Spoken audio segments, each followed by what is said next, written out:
Halo, selamat datang kembali. Kita semua setuju kan kalau kesatuan itu penting banget. Tapi pernah nggak sih kepikiran kenapa ya sesuatu yang kedengarannya simpel ini justru jadi salah satu tantangan terbesar buat kita? Nah, hari ini kita bakal gali lebih dalam lagi, kita cari tahu apa sih fondasi dari kesatuan yang sejati itu, dan gimana caranya supaya kita bisa benar-benar berdiri teguh di dalamnya. Oke, ini dia peta perjalanan kita. Kita akan mulai dari sebuah visi yang luar biasa tentang kesatuan, terus kita bangun fondasinya, lalu kita kenalan sama karakter warganya, kita hadapi apa sih musuh terbesarnya, dan yang terakhir, kita temukan jalan untuk kembali utuh. Yuk, kita mulai. Kita akan mulai dari satu momen yang, wah, ini krusial banget, yaitu doa terakhir Yesus buat para pengikutnya. Ini bukan sekedar permintaan biasa loh, ini kayak sebuah wasiat. Visinya yang paling dalam buat kita semua, yang nunjukin betapa pentingnya kesatuan itu bagi dia. Coba deh, kita renungkan baik-baik kalimat ini. Standar yang diminta di sini tuh bukan cuma ya udah akur-akur aja atau jangan berantem. Bukan. Standarnya adalah kesatuan ilahi. Sebuah keintiman dan harmoni yang sama persis kayak hubungan bapa dan anak. Ini standar yang jauh melampaui apa yang bisa kita bayangkan. Dan inilah tujuan akhirnya. Nah, dan ini dia kuncinya. Kesatuan kita itu bukan cuma buat kepentingan internal, bukan buat kita-kita aja. Kesatuan kita itu punya misi. Inilah cara kita bersaksi ke dunia tentang siapa Yesus sebenarnya. Waktu dunia ngelihat kita bersatu dalam cara yang nggak biasa, mereka itu seakan-akan melihat sesuatu yang ilahi. Jadi, kesatuan kita itu adalah bukti yang hidup.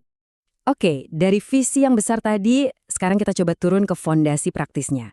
Rasul Paulus ngasih kita cetak birunya. Pertanyaannya, gimana cara kita mengubah cita-cita yang tinggi ini jadi kenyataan di kehidupan kita sehari-hari?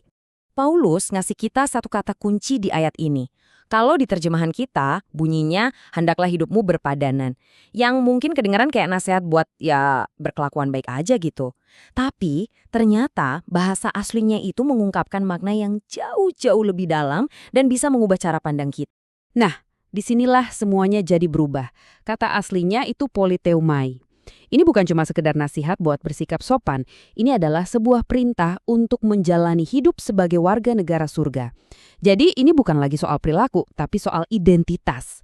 Kita dipanggil buat hidup sebagai perwakilan dari sebuah kerajaan yang benar-benar berbeda, dengan nilai-nilai yang juga berbeda. Pertanyaannya sekarang jadi jelas kan? Kalau kita ini adalah warga kerajaan surga, emangnya potret warga negara kayak gitu tuh seperti apa sih? Apa karakteristiknya yang bikin kita beda dari cara hidup dunia ini? Karakter-karakter ini yang diambil dari khotbah di bukit adalah potret yang radikal banget dari seorang warga sorga. Coba deh kita pikirin, gimana mungkin ada perpecahan kalau kita semua ini lemah lembut? Atau kalau kita semua aktif jadi pembawa damai? Jadi, ini bukan sekedar daftar sifat baik. Ini tuh resep untuk kesatuan. Inilah DNA dari kerajaan kita. Ayat dari Mika ini seolah-olah merangkum semuanya dengan sangat indah. Kewarganegaraan surga itu bukan sesuatu yang abstrak. Kewarganegaraan itu diekspresikan dalam tindakan yang sangat nyata. Berlaku adil, mencintai kebaikan, dan berjalan dengan rendah hati. Inilah wujud praktis dari kesatuan itu sendiri.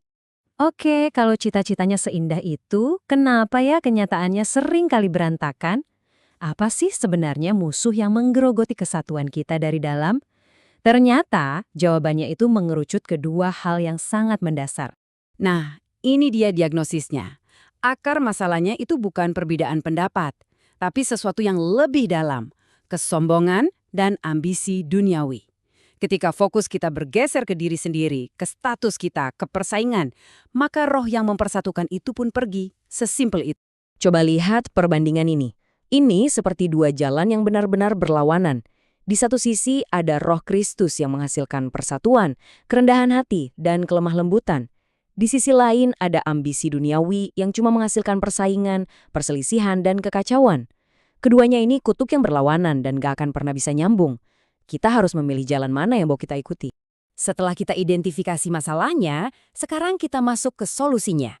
Kalau kesombongan itu adalah racunnya, maka ada penawar yang jelas dan sangat kuat yang ditawarkan buat kita.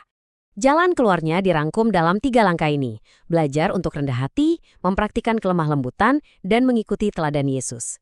Dan jangan salah ya, ini bukan tanda kelemahan. Justru sebaliknya, di dalam kerajaan surga, kerendahan hati itu adalah kekuatan super yang memungkinkan kita untuk bersatu. Jadi, inilah inti dari semuanya. Solusinya itu nyambung langsung sama masalahnya. Kesombongan yang memecah belah kita hanya bisa ditaklukkan oleh kerendahan hati dan kelemah lembutan yang mempersatukan. Ini adalah pertarungan antara ego kita melawan teladan Kristus di dalam diri kita. Jadi, saya mau tinggalkan satu pertanyaan ini untuk kita semua renungkan. Coba bayangkan sejenak. Gimana kalau kita semua benar-benar hidup sebagai warga surga? Memilih rendah hati di atas kesombongan, memilih melayani di atas ambisi pribadi. Kira-kira akan seberapa berbedakah komunitas kita? Seberapa kuat kesaksian kita buat dunia? Perubahan itu dimulainya dari kita masing-masing. Sampai jumpa di pembahasan berikutnya.